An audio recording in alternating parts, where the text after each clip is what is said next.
Welcome back to Conquerors through Christ. My name is Mike. I am the chairman of CTC, and we're so glad that you're taking these steps to sexual purity with us. This is step 3. It's called Get Rid of Porn. Do you ever eat stuff at home just because it's there? I have this nasty habit of eating thousands of calories when I really should be going to bed. And not because I pick up the phone and wait for Domino's to deliver, not because I go out to the grocery store and buy ice cream. The problem is that those foods are right there. The frozen pizza is here in my freezer, and the ice cream is right there. And after the pizza's done, I don't have to go far to find the ice cream. And so many nights I find myself eating thousands and thousands of calories when I should have just gone upstairs to bed.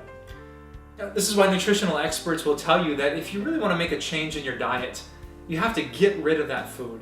You have to throw it out of your fridge, your freezer, your cupboards, out of your house.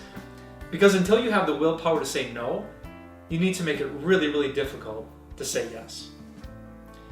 That same principle is true with pornography. Until we have the willpower to say no to it, we have to make it very hard to say yes. Because the fact is that some Christians who realize that porn is a sin, they're real about the wreckage that it causes. They get back to God's grace and they know that everything that Jesus has done, they still make it too easy to say yes to this temptation. The commercials on cable that tempted them yesterday, they watch the same shows today. The same magazines that triggered that thing in their mind are going to be delivered next week or next month. The same websites with the pop-ups that came up yesterday are going to come up day after day after day. They make it too easy to say yes. And that's why this step is so important. It's called Get Rid of Porn. The Bible says it like this in Ephesians chapter 5. But among you there must not be even a hint of sexual immorality or of impurity, for these are improper for God's holy people. That's the good news, that you are one of God's holy people. You have been forgiven by His grace. And because of that, God says He doesn't want a hint, not a speck, not a bit, not a calorie, an ounce of sexual impurity in your life. Absolutely get rid of it. So how do you do that?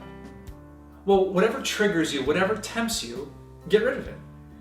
If there's a magazine you have in your house, get rid of it and call the company so that that magazine isn't delivered next month. If there are emails that come into your inbox, delete them and unsubscribe so that they never come back to you again. If there are kinds of movies that are tempting you, then don't watch those movies again. If there are cable stations that cause trouble, then cancel your cable.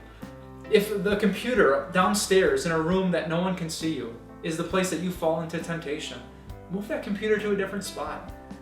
If you can't be alone with the internet, then have someone put a password on it so that you can be trusted. If this all seems extreme, it absolutely is.